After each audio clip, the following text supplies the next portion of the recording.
The rain was relentless that day in downtown Chicago, drumming on the glass walls of the grand auditorium where the city's wealthiest elite had gathered. Amid the polished suits and sparkling chandeliers, a sound pierced the murmur, a sharp rip. Her eyes, wide with a mix of shock and quiet sadness, met his for a heartbeat before he flung the ripped pages to the floor. I don't know where you're listening from. Maybe you're looking at an old photograph or remembering something you lost long ago. It doesn't matter what time it is, but I promise, today's story will touch your soul. In the heart of Chicago's financial district, where steel touched sky and fortunes were made with the stroke of a pen, William Carrington's penthouse stood like a monument to solitude. 63 floors above the bustling streets, his world existed in artificial silence, broken only by the hum of machines that regulated temperature, humidity, and light with mathematical precision. The windows, floor-to-ceiling panels of reinforced glass, offered a panoramic view of Lake Michigan, but William rarely looked out anymore. He preferred the glow of multiple monitors displaying real-time data from his vast empire, stock portfolios worth hundreds of millions, cryptocurrency investments that had made him one of Chicago's youngest billionaires, and property assets scattered across 3 continents. But wealth, William had learned, was a peculiar prison. His fortune, built through shrewd investments in renewable energy before it became fashionable, then diversified into tech startups and international real estate, had grown exponentially over the past 2 decades. His net worth exceeded $2 billion. His investment portfolio included everything from blue-chip stocks to experimental Bitcoin ventures, and his business interests generated passive income that could fund small countries. Yet none of this mattered when he woke each morning to the echo of his own footsteps on marble floors that had once known the soft padding of smaller feet. The clocks throughout his penthouse had stopped at 3:17 p.m. precisely, the moment Margaret had walked out 2 years ago, taking their 8-year-old daughter Sarah with her. "You love your money more than us," she had said, her voice barely a whisper, but cutting deeper than any market crash ever could. The irony wasn't lost on him. He had built this empire to give them everything, but somewhere in the pursuit of more zeros in his bank account, he had forgotten to give them himself. Now, William moved through his days like a ghost haunting his own life. Board meetings blurred into conference calls, investment reports merged with profit projections, and the endless stream of numbers on his screens provided the only rhythm to his existence.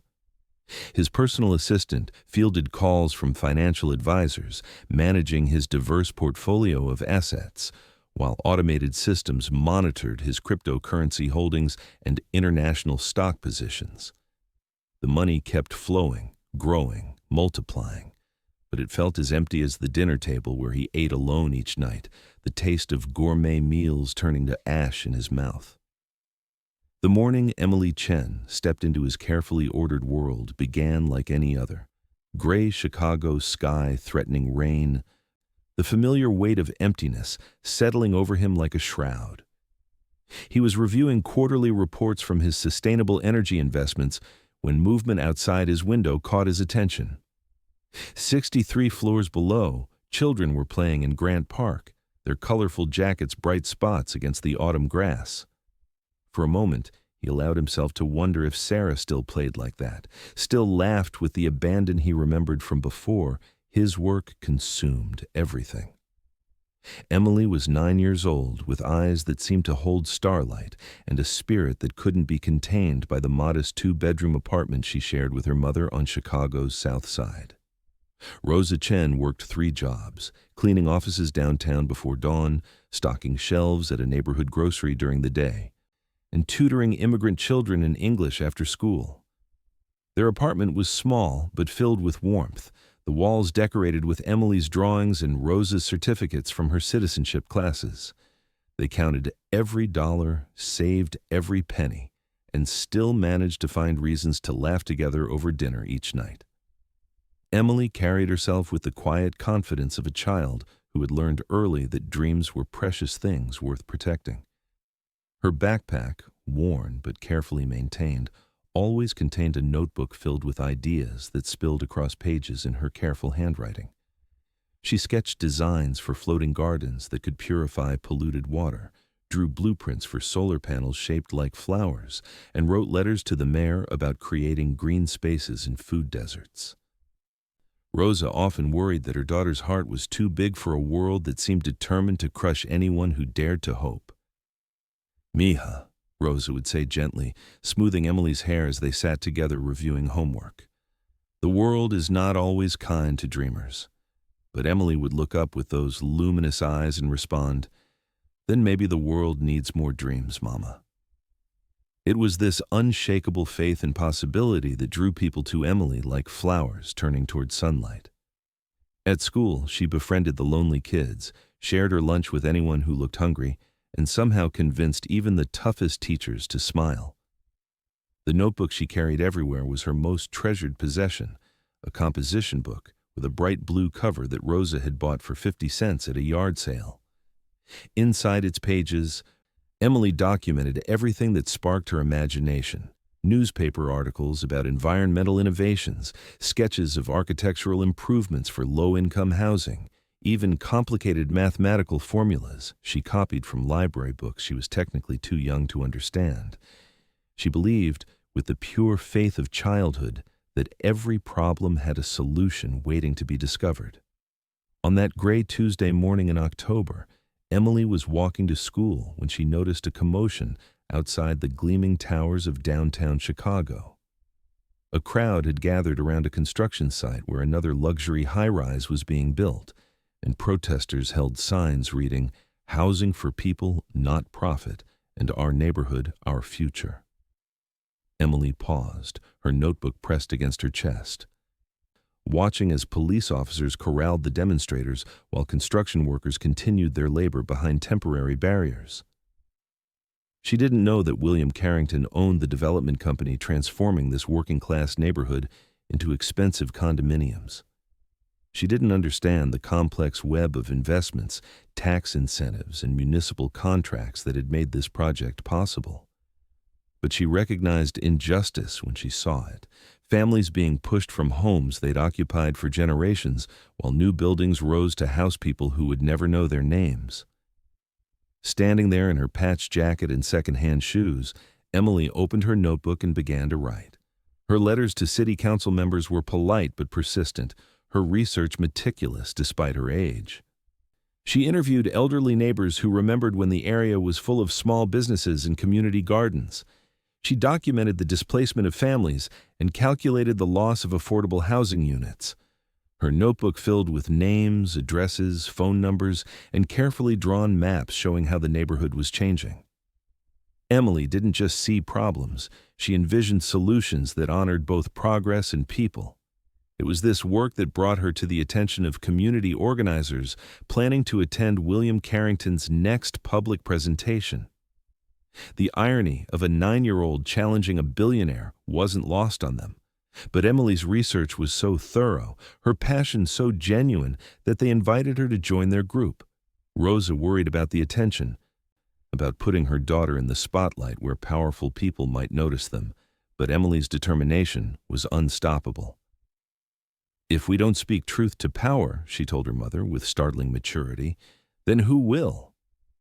The auditorium where William presented his urban renewal initiative seated 500 people, its walls paneled in dark wood and chandeliers casting warm light over an audience of investors, city officials, and carefully selected community representatives. William stood at the podium in his perfectly tailored charcoal suit, his presentation slides displaying impressive financial projections and architectural renderings of gleaming towers that would transform Chicago's skyline. His voice carried the confident authority of someone accustomed to having his words shape reality. But when Emily stood during the question period, her notebook clutched in small hands and her voice clear despite her nervousness, something shifted in the room's atmosphere. She didn't speak with the polished rhetoric of professional activists or the careful language of political calculation. Instead, she simply told the truth as she saw it, about Mrs. Rodriguez who had lived in the same apartment for 30 years and couldn't afford to stay, about the corner store that had fed 3 generations of families and was now facing eviction, about children who would have to leave their schools and friends because their parents couldn't pay the rising rents. William watched from the stage as this small girl with pigtails and a second-hand jacket challenged everything his presentation had carefully constructed. Her questions were intelligent, her facts accurate, her passion undeniable. For a moment, he felt something he hadn't experienced in years: uncertainty. This child was disrupting his carefully planned narrative, forcing him to confront the human cost of his financial success. The audience listened with growing attention as Emily outlined her own vision for development that honored existing communities while still allowing for growth and investment. That was when William made his choice. In front of 500 witnesses, he walked down from the podium, approached Emily's seat, and extended his hand toward her notebook. She looked up at him with trusting eyes, believing perhaps that this powerful man wanted to examine her ideas more closely.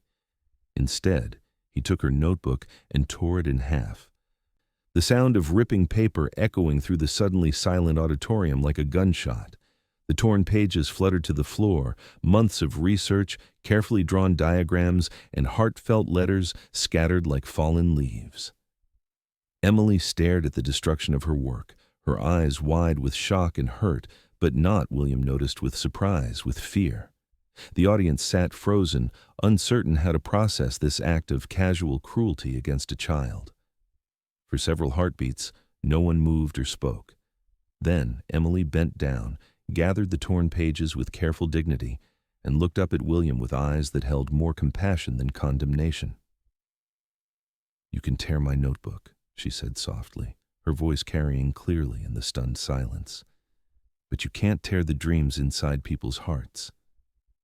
And you can't stop us from believing tomorrow can be better than today." She tucked the ruined pages into her backpack, smiled sadly at the man who towered above her, and walked quietly out of the auditorium. William remained standing in the center aisle, watching her small figure disappear through the exit doors. Around him, 500 people sat in absolute silence, the weight of what they had witnessed settling over the room like a heavy blanket. His hands, which had signed billion-dollar contracts without trembling, now shook slightly as he made his way back to the podium. But the words of his prepared speech had evaporated, leaving him with nothing but the echo of a 9-year-old's forgiveness ringing in his ears. That night, William couldn't sleep.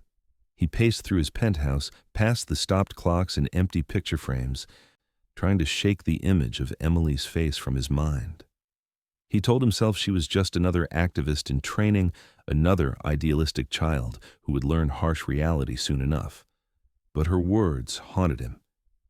"You can't tear the dreams inside people's hearts." When had he stopped believing in dreams? When had his own heart become so cold that destroying a child's hope felt like victory? The following weeks brought an unexpected torment. William found himself researching Emily Chen, learning about her mother's 3 jobs, their modest apartment, their quiet dignity in the face of financial struggle. He discovered that Emily had been accepted into a gifted program at a magnet school, but had to take 2 buses to get there because they couldn't afford to move. He learned that Rosa sent money to her elderly parents in Taiwan while still managing to put aside small amounts for Emily's college fund. Their net worth could probably be measured in hundreds of dollars rather than millions, yet they possessed something William's billions couldn't buy: peace. His investment advisors continued to present opportunities for growing his already vast portfolio. His cryptocurrency holdings appreciated steadily. His real estate investments generated consistent returns, and his stock portfolio outperformed market indices quarter after quarter. But the numbers on his screens began to feel like chains rather than achievements. Each million added to his net worth seemed to subtract something essential from his humanity. The distance between his penthouse and Emily's neighborhood was only 12 miles, but it might as well have been 12 light years. 3 months after the auditorium incident, William did something unprecedented. He drove to Emily's neighborhood, not in his usual chauffeur-driven sedan, but alone in an unremarkable rental car, seeking anonymity among the modest houses and old apartment buildings. He parked across from the elementary school where Emily attended classes and watched children pour out at dismissal time. When he spotted her distinctive bright red backpack, his chest tightened with an emotion he couldn't name. Emily walked with a friend, their heads bent together in animated conversation. Despite everything that had happened, despite having her work destroyed in public, she still carried herself with the same quiet confidence. She still smiled with genuine warmth. She still stopped to pet a stray cat and share her apple with a younger child who looked hungry. Watching her, William began to understand that his cruelty had failed to diminish her spirit. If anything, she seemed to glow brighter for having faced darkness and chosen to remain light. Rosa worked the evening shift at an office building downtown, the same building where William's investment firm occupied the top 3 floors. He began staying late, ostensibly to review portfolios and analyze market trends, but really to catch glimpses of the woman who cleaned around his office. She moved with efficient grace, her movements economical and purposeful. When she polished the conference table where he made multi-million-dollar decisions, he wondered what she thought about while she worked. Did she know her employer owned the company transforming her neighborhood? Did she hate him for what he had done to her daughter? One evening, William made an impulsive choice that would change everything. As Rosa cleaned the outer office, he approached her quietly, his heart pounding with nervousness he hadn't felt since his first business presentation decades ago. "Mrs. Chen," he said softly, and she looked up with eyes that were Emily's but older, more guarded. "I need to apologize for what I did to your daughter." Rosa straightened slowly, her cleaning cloth still in her hands. For a long moment she studied his face, perhaps searching for sincerity in features that had been hardened by years of ruthless business dealings. "Mr. Carrington," she said finally, her English accented but clear, "my daughter forgave you that same night. She said you must be very sad inside to hurt a little girl's dreams. She prayed for you." The simple statement hit William with the force of revelation. This child he had humiliated was praying for him. What followed was a series of careful, tentative conversations that slowly built trust between 3 unlikely souls. Rosa remained protective, but gradually allowed William to understand their world, the daily calculus of poverty, the impossible choices between medicine and groceries, the dreams that burned bright despite overwhelming odds. Emily, when she finally agreed to see him again, displayed no resentment about her destroyed notebook. Instead, she had carefully rewritten many of her ideas on loose paper, improving them with new research and fresh insights.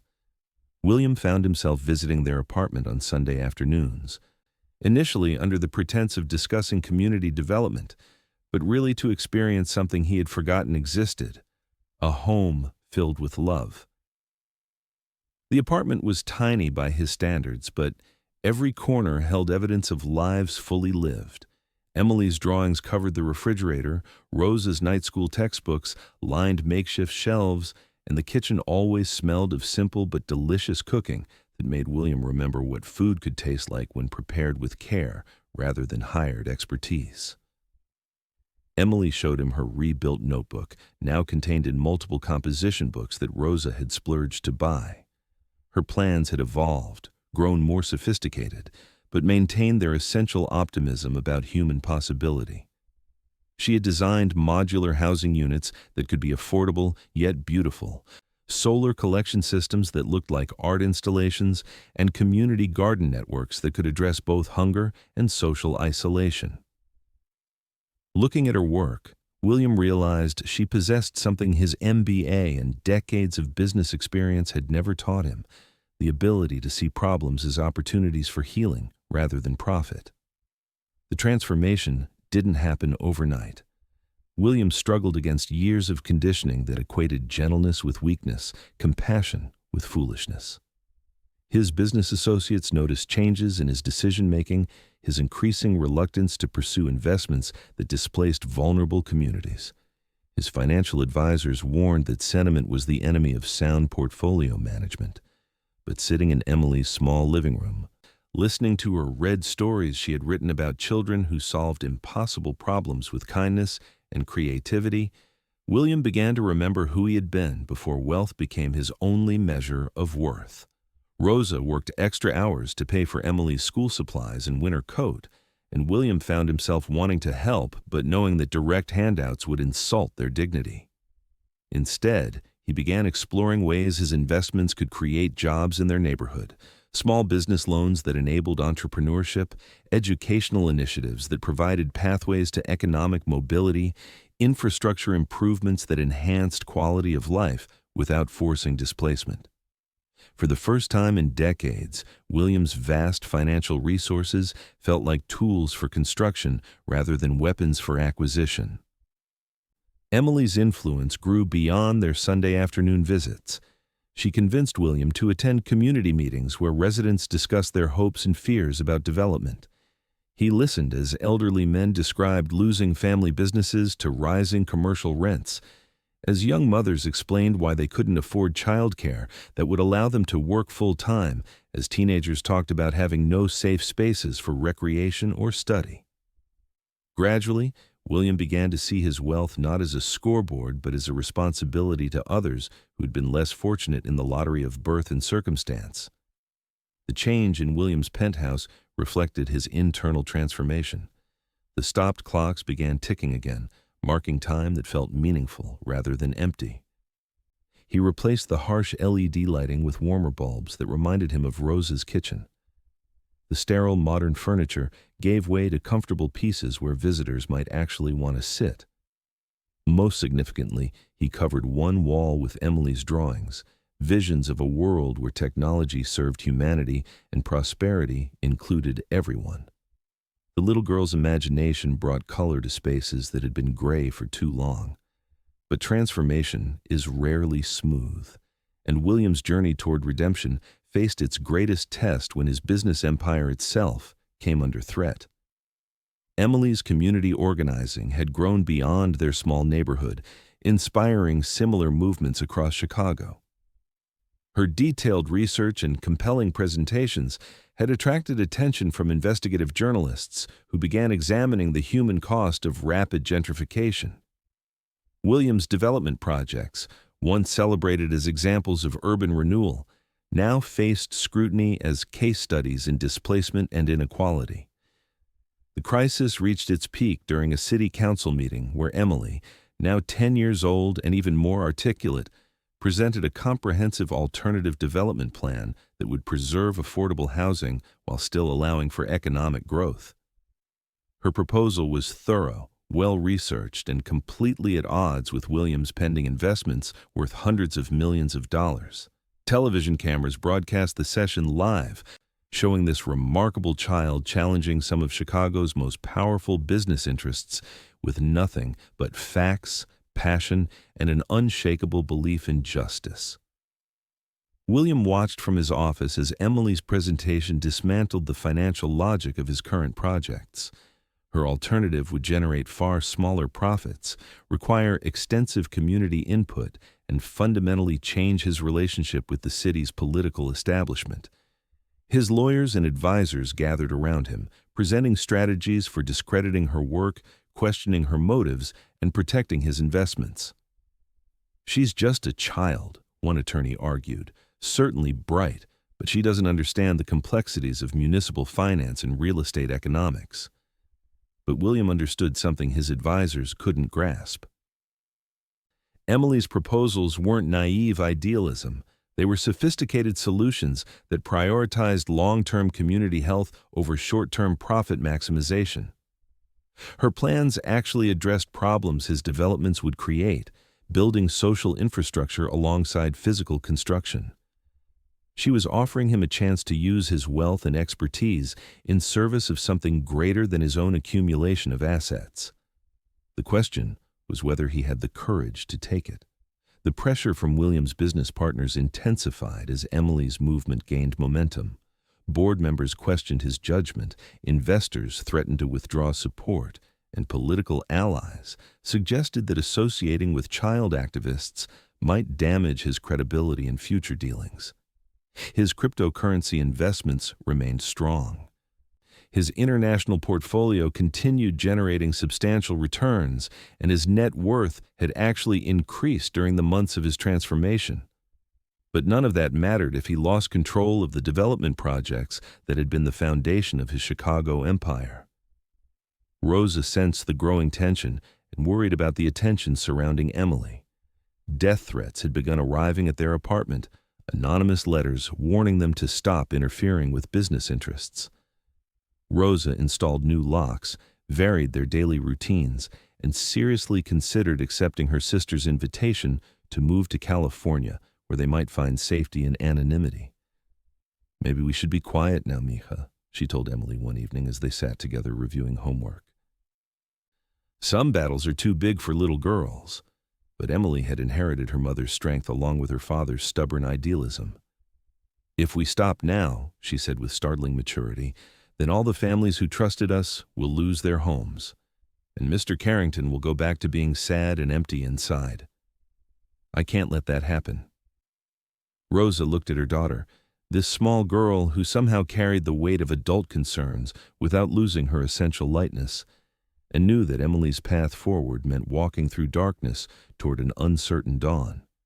The confrontation William had been dreading arrived on a rainy Thursday evening in April.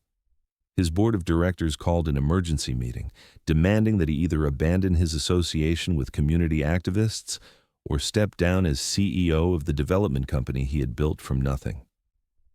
The ultimatum was stark. Choosing Emily's alternative plans would mean forfeiting not just current projects, but future opportunities worth potentially billions in revenue. His financial advisors presented charts showing how his net worth would be affected. His lawyers outlined the legal consequences of breaking existing contracts, and his oldest business associates questioned whether he had lost perspective entirely. Sitting in that boardroom, surrounded by people who had helped him accumulate unimaginable wealth, William felt utterly alone. These were men who measured success exclusively in dollars and percentages, who saw community welfare as an externality rather than a goal. They couldn't understand that his Sunday afternoons with Emily and Rosa had become more valuable to him than all his cryptocurrency gains or stock dividends combined.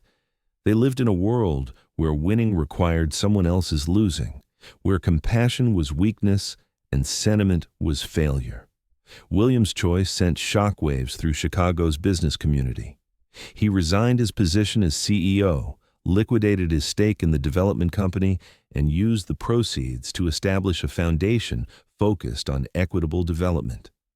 His former associates called it financial suicide, predicting his irrelevance within a year.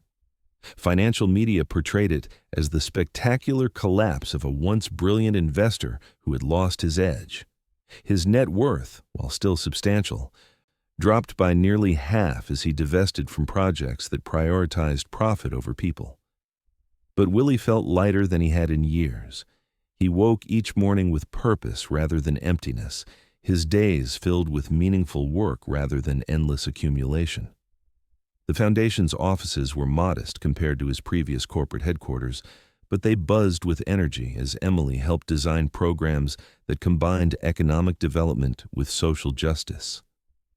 Rosa joined the staff as a community liaison, her intimate knowledge of working-class struggles invaluable in crafting policies that actually addressed people's needs. Emily's notebook, carefully reconstructed and now professionally preserved, became the foundation's guiding document. Her childhood visions of floating gardens and flower-shaped solar panels inspired actual engineering projects that brought clean technology to underserved neighborhoods.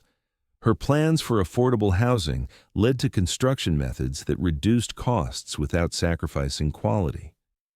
Most importantly, her emphasis on community input transformed how development decisions were made, ensuring that residents had meaningful voices in shaping their own futures.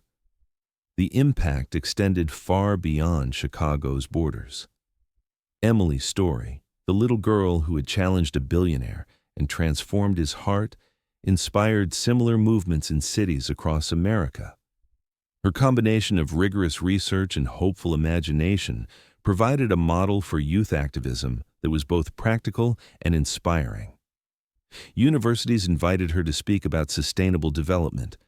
Environmental organizations showcased her innovations, and children around the world began organizing their own community improvement projects. William's remaining wealth, while diminished from its peak, proved sufficient for a life of comfortable purpose. His cryptocurrency investments provided steady income. His diversified portfolio generated enough returns to fund both the foundation and his personal needs, and his real estate holdings in other cities remained profitable. More importantly, he had discovered that enough was actually enough, that seeking more for its own sake had been a hollow pursuit that left him perpetually unsatisfied despite unlimited resources. The penthouse that had once felt like a mausoleum became a gathering place for Emily's friends, Rosa's extended family, and foundation colleagues working on projects across the city. Sunday dinners replaced solitary meals, children's laughter echoed through rooms that had been silent for years, and the view of Lake Michigan regained its capacity to inspire rather than merely impress. William kept one original element from his old life: a photograph of Emily taken on her 11th birthday, radiant in a simple dress with her diploma from the gifted program, her eyes bright with dreams yet to be fulfilled. Years passed, and Emily grew into a teenager whose intelligence and compassion attracted attention from prestigious universities nationwide. Rosa earned her degree in social work and became the foundation's director of community engagement, her insights shaped by lived experience that no academic training could provide. William, now in his 60s, served as the foundation's chairman, but recognized that his role was primarily to provide resources and wisdom, while younger voices led the actual work of transformation. The neighborhood where Emily had grown up was transformed but not displaced. New buildings rose alongside preserved historic structures, affordable units were integrated with market-rate housing, and community gardens flourished where vacant lots had once collected debris. Local businesses thrived alongside carefully selected chains, providing employment for residents while maintaining the area's distinctive character. Children played in parks that Emily had helped design, their equipment shaped like the same fantastic creatures she had drawn in her notebook years earlier. William often walked these streets in the evening, marveling at how different they looked from the sterile development projects he had once championed. Families sat on stoops where neighbors knew each other's names. Elderly residents tended community gardens that provided both food and social connection, and teenagers gathered at a youth center that offered academic support and job training. The economic indicators were strong. Property values had increased without displacing existing residents, local employment had grown across various sectors, and small business formation had accelerated thanks to foundation-sponsored microloans. But the real measure of success was less tangible: the sense of hope that permeated the community, the belief that change was possible when people worked together with shared vision and mutual respect. Emily had taught William that transformation wasn't about imposing solutions from above, but about listening carefully to problems and responding with creativity and compassion. Her childhood faith that every challenge contained the seeds of its own solution had proven prophetic, though the solutions often looked different than anyone originally imagined. As Emily prepared for college, she faced choices that would have been impossible when William first tore her notebook. Universities competed for her enrollment, offering full scholarships and research opportunities that recognized her unique combination of analytical brilliance and social conscience. She could study anywhere, pursue any career, access any opportunity that her talents might earn. But she had learned from both her mother and William that privilege carried responsibility, that gifts were meant to be shared rather than hoarded. The foundation's work expanded beyond Chicago as other cities requested assistance replicating their model of equitable development. Emily's innovations in sustainable technology attracted international attention. Her community organizing methods were studied in graduate programs, and her story inspired books, documentaries, and academic papers examining the intersection of youth activism and social change. But Emily herself remained remarkably grounded, still living with Rosa in their neighborhood, still riding the bus to school, still carrying a notebook filled with ideas for making the world better. William's health began declining as he entered his 70s, the stress of his earlier years taking their inevitable toll despite his transformed lifestyle. His doctors warned of heart problems exacerbated by decades of high-pressure living, but William felt more at peace with mortality than he had ever been with success. He had witnessed Emily grow from a 9-year-old dreamer into a young woman whose impact would extend far beyond his own legacy. His wealth would eventually fund her education and support her work, but more importantly, his example had shown that redemption was possible even for those who had traveled furthest from their original goodness. On quiet evenings, William would sit in his study reading Emily's latest writings, sophisticated analyses of urban planning that retained the hopeful spirit of her childhood drawings. Rosa often joined him, sharing tea and conversation as they watched the city lights twinkle beyond the windows. They had become an unlikely family, bound together by shared commitment to Emily's vision of a world where prosperity included everyone, and progress meant healing rather than displacement. The Foundation's annual report detailed impressive statistics: thousands of affordable housing units created, hundreds of small businesses launched, dozens of community gardens established, and measurable improvements in health, education, and economic mobility across target neighborhoods. But William treasured quieter victories: the elderly man who no longer feared eviction, the single mother who could afford both rent and groceries, the teenager who saw college as possibility rather than fantasy. Emily had taught him that change was measured one life at a time, one family at a time, one dream at a time. The final evening William spent with Emily and Rosa before her departure for university was marked by the same quiet warmth that had characterized their relationship from the beginning.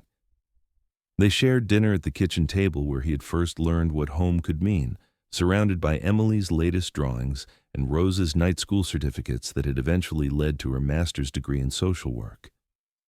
The conversation ranged across memories and future plans, but underneath ran the deeper current of gratitude for the unexpected grace that had brought them together.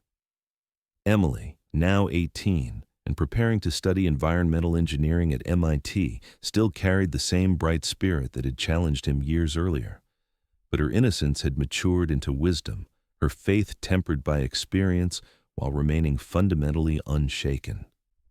She spoke about her plans to develop technologies that could be manufactured and maintained in developing countries, designs that would honor local cultures while addressing global challenges.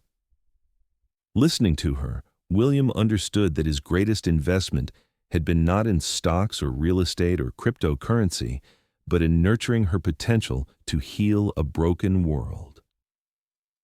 As Emily packed her belongings for college, she carefully wrapped her reconstructed notebook, now a historical artifact that museums had requested to display. She had donated her original torn pages to the Foundation's archive, but kept photocopies as reminders of how dreams could survive even deliberate destruction. Rosa watched with pride mixed with worry as her daughter prepared to leave their small apartment for opportunities that would take her around the world. Yet she knew that Emily would always return, that their neighborhood would always be home base for whatever global work lay ahead. William's final years were marked by contentment he had never imagined possible during his decade of relentless accumulation. His remaining investments provided steady income that funded both his simple lifestyle and the Foundation's expanding work. He traveled occasionally to see projects in other cities, but mostly remained in Chicago, walking familiar streets that now embodied his transformed values. Children who had never known him as a ruthless developer simply saw an elderly man who smiled easily and always carried candy in his pockets. The penthouse where William had once lived in isolation became headquarters for young activists who continued Emily's work with new energy and perspectives. Rosa managed the space with the same care she had once brought to cleaning offices, but now as owner rather than employee. The walls displayed Emily's drawings alongside photographs documenting the foundation's achievements, evidence that one child's dreams, nurtured by community and resources, could transform neighborhoods, companies, and hearts. When William died peacefully at 74, he left behind a complicated legacy that defied simple categorization. Business publications remembered him as the billionaire who had sacrificed fortune for principle, while community organizations honored him as the patron who had learned to use wealth wisely. But Emily's eulogy captured the transformation most accurately. He taught me that being wrong isn't failure if you have courage to change. And I taught him that being small doesn't mean being weak if you have faith enough to dream. Years later, as Dr. Emily Chen accepted her Nobel Prize for developing renewable energy systems that had lifted millions from poverty while reversing environmental damage, she credited many influences for her success. But she always returned to that rainy afternoon in Chicago when a powerful man had torn her notebook and taught her that dreams were stronger than cruelty, that hope was more durable than despair, and that sometimes the most important transformations began with the smallest acts of courage. The foundation William established continues its work decades after his death, guided by principles Emily embedded during her teenage years, but expanded by new generations of dreamers who refused to accept injustice as inevitable. The neighborhood where she grew up remains affordable and thriving, a living testament to what becomes possible when capitalism serves community rather than consuming it. Children still play in parks shaped by Emily's imagination, their laughter echoing with the same joy that once convinced a lonely billionaire to remember his own capacity for love.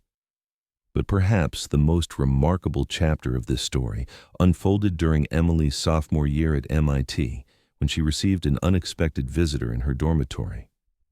Margaret Carrington, William's ex-wife, had tracked her down through foundation records, driven by a mixture of curiosity and guilt about the child who had transformed her former husband.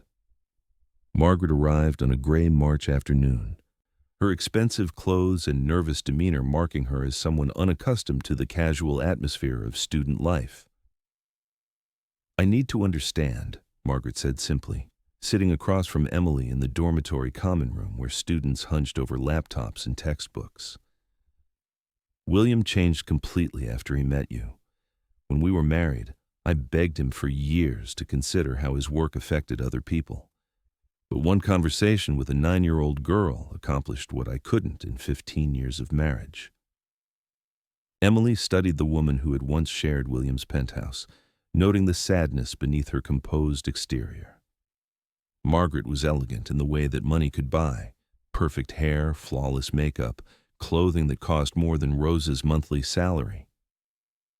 But her eyes held the same emptiness that Williams had carried during those early visits to their apartment. "He wasn't ready to change when you asked him," Emily said gently. "Sometimes people need to lose everything before they can find what really matters." Margaret's composure cracked slightly. "He tried to reconnect with Sarah after he started working with your foundation. Our daughter, she's 15 now and she barely remembers him. The William Carrington who sent birthday cards and asked about her school projects wasn't the father she knew for the first 8 years of her life. She found it confusing, even suspicious. Why was he suddenly interested in her dreams when he'd never cared before?" The conversation stretched through the afternoon as Margaret shared the complicated aftermath of William's transformation. Sarah had struggled with her father's attempts at reconciliation, unable to trust this new version of a man who had been emotionally absent throughout her childhood. Margaret herself had remarried a kind but unremarkable man who provided the steady presence William never could, but she had watched her former husband's journey toward redemption with a mixture of admiration and resentment. Why couldn't he have made those changes while their family was still intact? Emily listened with the same careful attention she had given to community members describing their struggles with displacement. She understood that transformation, while beautiful, often carried a price paid by those who had loved the person before change became possible. "I think," she said finally, choosing her words carefully. Mr. Carrington had to become someone completely different before he could be the father Sarah deserved. Maybe the timing was wrong, but the intention was real. Margaret wiped tears from her eyes with an expensive tissue, her vulnerability showing through her polished facade. "I used to drive past the projects he funded in your neighborhood. I'd sit in my car watching children play in those gardens you designed, wondering why my husband could learn to love strange kids, but never figured out how to love his own daughter." The pain in her voice was raw, unhealed by years of therapy and new relationships. "He talked about Sarah all the time," Emily said softly. "When we worked on playground designs, he'd describe how she used to climb everything when she was little. When we planned the youth center, he'd mention how smart she was, how she asked questions that made adults think harder. I think he saw her in every child we helped, and it broke his heart that he couldn't go back and be the father she needed from the beginning." The revelation seemed to shift something in Margaret's posture, as if a weight she'd carried for years had finally found a place to rest. They talked until evening, sharing stories about the man they had both known and loved and lost in different ways. Margaret told Emily about the William who had proposed with nervous excitement, who had stayed up all night when Sarah was born, who had originally planned to open a foundation for children's education before the lure of easy profits distracted him from his early dreams. Before leaving, Margaret made an unexpected request. She wanted to visit the community center that bore William's name, to see firsthand the work that had consumed his final years. Emily agreed to be her guide, recognizing that Margaret's healing was somehow connected to understanding what William had ultimately chosen over wealth and status. The following weekend, they walked together through streets where Margaret had never imagined setting foot. The community center was bustling with activity, teenagers working on college applications with volunteer tutors, elderly residents attending computer classes, young mothers sharing childcare while they studied English. Margaret watched a group of children who reminded her of Sarah at that age, their faces bright with concentration as they worked on art projects that would decorate the center's walls. These were the kids William had learned to love, the dreams he had chosen to nurture instead of tear apart. "He used to say that loving Sarah was the easiest thing he'd ever done," Margaret told Emily as they watched the children paint. "But showing that love, making time for it, prioritizing it over everything else, that was the hardest thing. I think he practiced on these children before he worked up the courage to try again with his own daughter." Emily nodded, understanding the complicated mathematics of redemption. William's work with her community hadn't been a replacement for his relationship with Sarah. It had been a training ground where he learned to prioritize people over profits, presence over productivity. By the time he was ready to apply those lessons to fatherhood, too much time had passed and too much damage had been done. But the children in this center, and thousands like them in cities across the country, had benefited from his late-blooming capacity for love. Margaret established a scholarship fund in Sarah's name, channeling her own wealth toward educational opportunities for young people who showed Emily's combination of intellectual curiosity and social conscience. She began visiting the center regularly, not as a benefactor making charitable appearances, but as a volunteer who genuinely wanted to understand the world her former husband had died trying to heal. Her relationship with Sarah slowly improved as Margaret learned to model the kind of presence William had discovered too late. Emily's college years were punctuated by regular returns to Chicago, where she continued expanding the foundation's work while pursuing her engineering degree. Her summers were spent developing prototypes for her solar panel innovations, but her winters often found her in community meetings where residents planned new projects and celebrated ongoing successes. The neighborhood had become a living laboratory for her ideas about sustainable development, but more importantly, it remained her emotional anchor in a world that increasingly wanted to treat her as a prodigy rather than a person. The international attention that followed Emily's Nobel Prize announcement created unexpected challenges. Media outlets wanted to simplify her story into digestible narratives, The poor immigrant girl who changed a billionaire's heart, the child activist who saved her neighborhood, the genius inventor who solved climate change. But Emily knew that real transformation was messier and more collaborative than any headline could capture. Her innovations had been built on William's resources, Rosa's wisdom, and the collective dreams of thousands of community members who refused to accept injustice as inevitable. Standing at the Nobel podium in Stockholm, Emily spoke about the danger of individual hero narratives in addressing systemic problems. "My solar panels work because communities helped me understand what technologies they actually needed," she said to the international audience.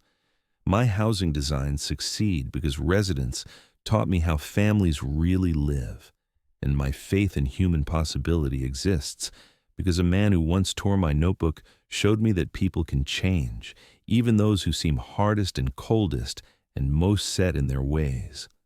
The speech sparked conversations about collective action and shared responsibility that extended far beyond environmental policy. Emily had used her platform to redirect attention from individual achievement toward community resilience, from technological solutions toward social healing.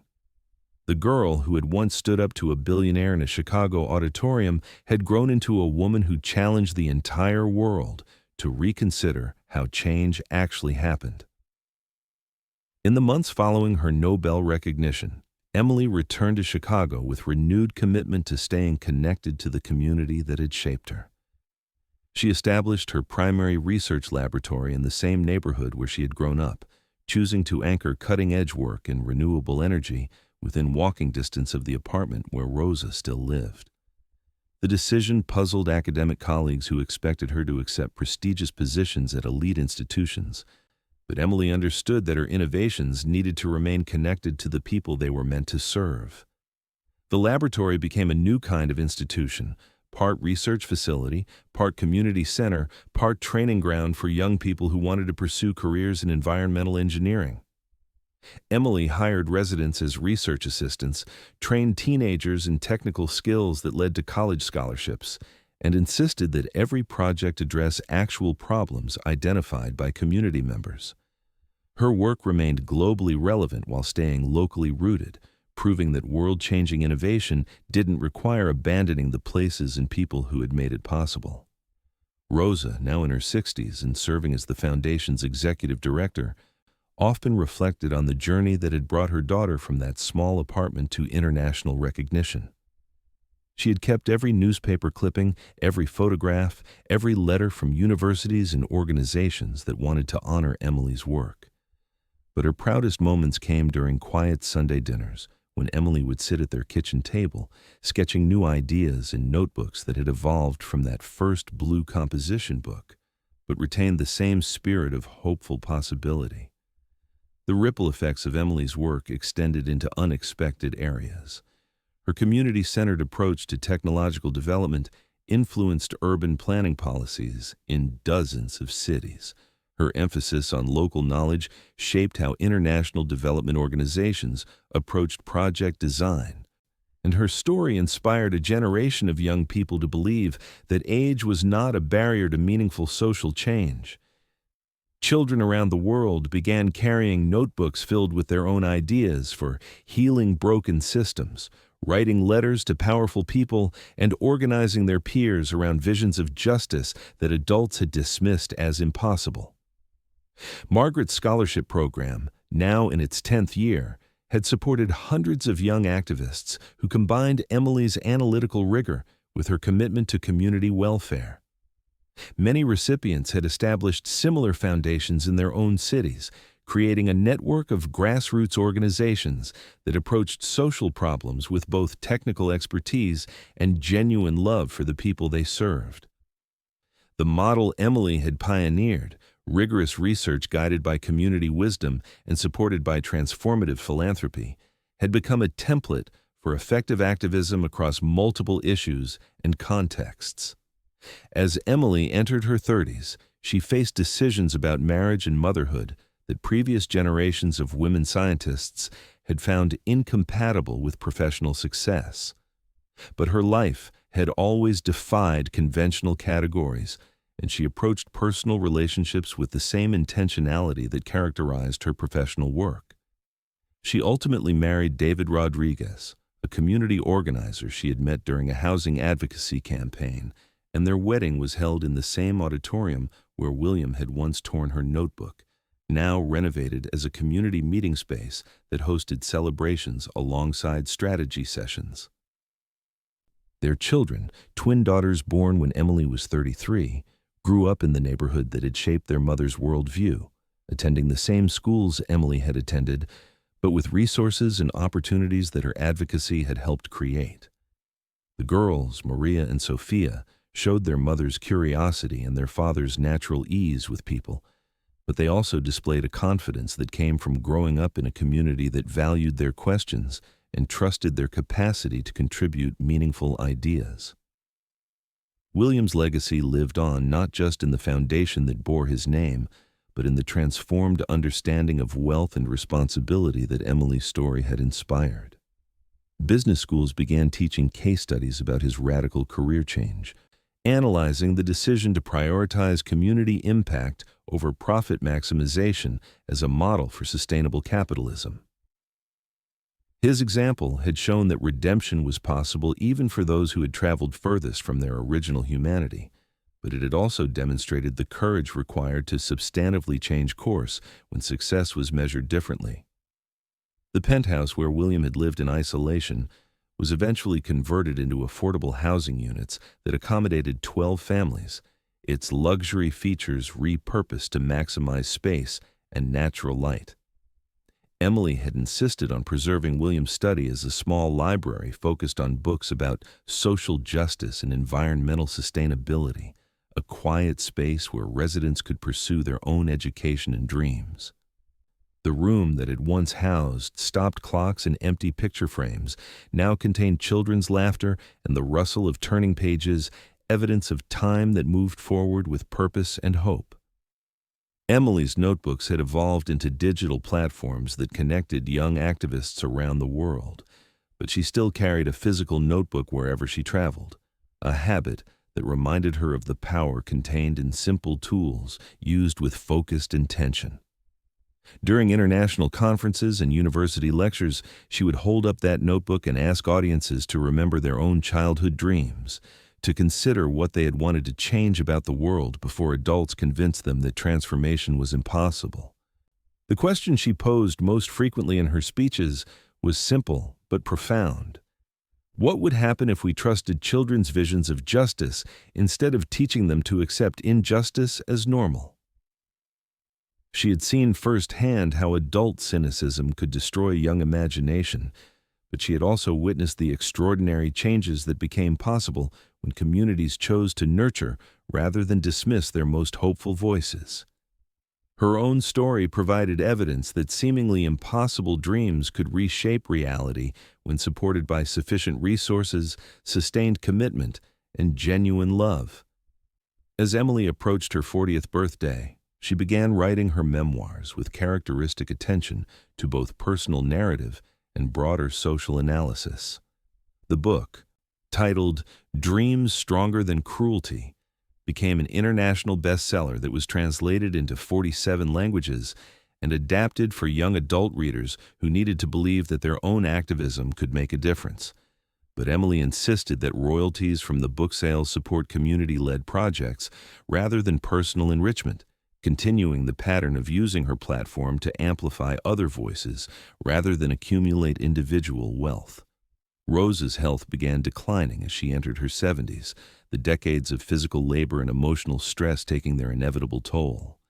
But her life had been transformed by witnessing her daughter's journey from that first notebook to international recognition, and she faced aging with grace, rooted in deep satisfaction about the legacy she would leave. Her granddaughters sat beside her bed reading stories about children who solved impossible problems with kindness and creativity. The same stories Emily had written as a teenager, now passed to a new generation as inheritance more valuable than money. The funeral service for William Carrington had been a small affair attended primarily by foundation staff and community members who had known him during his years of transformation. But Rosa's death 10 years later brought together hundreds of people whose lives had been touched by her quiet strength and unwavering commitment to her daughter's dreams. Emily's eulogy captured the profound love that had made everything else possible. My mother taught me that dreams were worth protecting, that hope was worth nurturing, and that kindness was the strongest force in the universe. Everything I accomplished because she believed first. And you, have you ever met someone small who changed your life in an immense way? Perhaps a child whose innocent question made you reconsider everything you thought you knew. Or maybe you've been the small voice speaking truth to power, believing change was possible even when others called you naive. Tell me your story in the comments below, because every transformation begins with someone brave enough to dream and someone wise enough to listen. If this story touched your heart, leave a like and subscribe so this message reaches another soul who also needs to believe again that kindness conquers cruelty, that hope heals hurt, and that sometimes the most profound power lies in the gentlest hands.